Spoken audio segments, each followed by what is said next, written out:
হামাসকে অজুহাত বানিয়ে দীর্ঘদিন ধরেই ফিলিস্তিনে ধ্বংসযজ্ঞ চালাচ্ছে দখলদার ইসরায়েল। প্রতিদিন গাজা উপত্যকায় চলছে সীমাহীন নির্যাতন। শিশু থেকে বৃদ্ধ কেউ বাদ যাচ্ছে না এই হত্যাযজ্ঞ থেকে। তবুও ফিলিস্তিনির রক্ষায় শক্ত পদক্ষেপ নিতে দীর্ঘদিন নীরব থেকেছে অধিকাংশ আরব দেশ।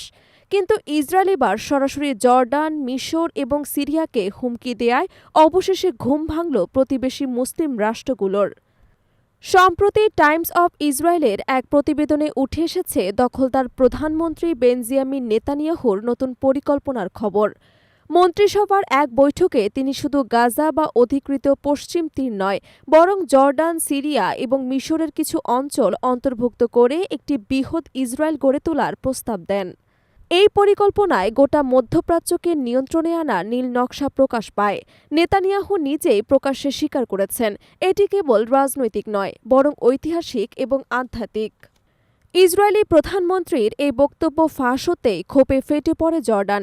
দেশটির পররাষ্ট্র মন্ত্রণালয় জানায়, ইসরায়েলের হুমকি জর্ডান কিংবা পুরো আরব বিশ্বকে দুর্বল করতে পারবে না। ফিলিস্তিনি জনগণের অবিচ্ছেদ্য অধিকার মুছে দেয়া সম্ভব নয়। এই পরিকল্পনা জাতিসংঘ ঘোষিত আন্তর্জাতিক আইনের স্পষ্ট লঙ্ঘন বলেও উল্লেখ করে তারা। জর্ডান জোরালো হুঁশিয়ারি দিয়ে জানায়, দখলদার শক্তির এসব কৌশল কোনোভাবেই সফল হবে না। পরপরই ইসরায়েলের মন্তব্যের কড়া নিন্দা জানায় মিশর। কায়রো থেকে প্রকাশিত এক বিবৃতিতে দেশটির পররাষ্ট্র মন্ত্রণালয় জানায়, দখলদাররা এই অঞ্চলে অস্থিরতা উস্কে দিতে চাইছে। শান্তি এবং স্থিতিশীলতার বিপরীতে উস্কানিমূলক মন্তব্য করছে তারা।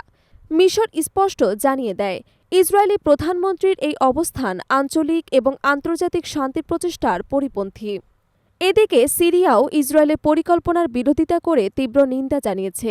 দেশটি মনে করছে, এই ধরনের ঘোষণা সরাসরি আঞ্চলিক সার্বভৌমত্বকে চ্যালেঞ্জ করে। একই সঙ্গে আন্তর্জাতিক আইনের প্রতি দখলদার ইসরায়েলের অবজ্ঞা আবারও প্রমাণিত হল বলে মন্তব্য করছে তারা। প্রতিবেশী দেশগুলোর পাশাপাশি ইরানও গর্জে ওঠে।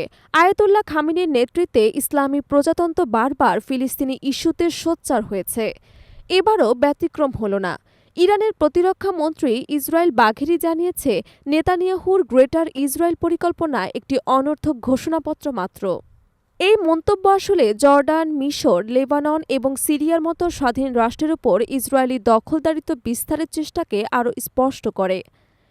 তিনি সতর্ক করে বলেন, এ ধরনের ষড়যন্ত্র বাস্তবায়িত হলে তা আঞ্চলিক ভৌগোলিক অখণ্ডতা এবং জাতীয় সার্বভৌমত্বের প্রতি চরম লঙ্ঘন হবে। এদিকে বিশ্লেষকরা বলছেন, নেতানিয়াহুর এই বক্তব্য আসলে তার দীর্ঘমেয়াদী রাজনৈতিক কৌশলের অংশ।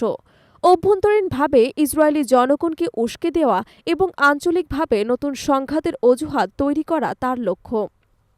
তবে এ ধরনের মন্তব্যের ফলে ইসরায়েলের বিরুদ্ধে শুধু ফিলিস্তিনি জনগণ নয়, বরং প্রতিবেশী মুসলিম রাষ্ট্রগুলোর ক্ষোভ চরমে পৌঁছেছে।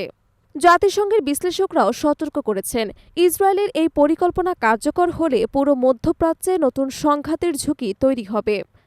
আঞ্চলিক যুদ্ধ ছড়িয়ে পড়তে পারে সীমান্তের ওপরও। বিশেষ করে মিশর, সিরিয়া এবং জর্ডানের মতো দেশের ভূখণ্ডে ইসরায়েলি আগ্রাসনের চিন্তা আন্তর্জাতিক আইনকে ভয়াবহভাবে ক্ষতিগ্রস্ত করবে। এখন প্রশ্ন একটাই, নেতানিয়াহুর এই গ্রেটার ইসরায়েল পরিকল্পনা কতটা বাস্তবায়নযোগ্য? অনেকেই মনে করে, পশ্চিমা মিত্রদের নীরব সমর্থন ছাড়া এমন পরিকল্পনা সফল হবে না। অন্যদিকে আরব দেশগুলো যদি এবার একত্রে কঠোর অবস্থান নেয়, তবে ইসরায়েলের স্বপ্ন ভেঙে যাবে শুরুতেই। তবে একটি বিষয় স্পষ্ট, ফিলিস্তিন দখলের অজুহাতে শুরু হওয়া ইসরায়েলি আগ্রাসন এখন প্রতিবেশী মুসলিম রাষ্ট্রগুলোকে গ্রাস করার হুমকি দিচ্ছে। মধ্যপ্রাচ্যের রাজনীতি নতুন এক মোড়ে দাঁড়িয়েছে। এই অবস্থায় আঞ্চলিক শান্তি টিকিয়ে রাখা এবং ফিলিস্তিনিদের অধিকার নিশ্চিত করতে আন্তর্জাতিক সম্প্রদায়ের আরও শক্ত ভূমিকা নেওয়া জরুরি হয়ে পড়েছে।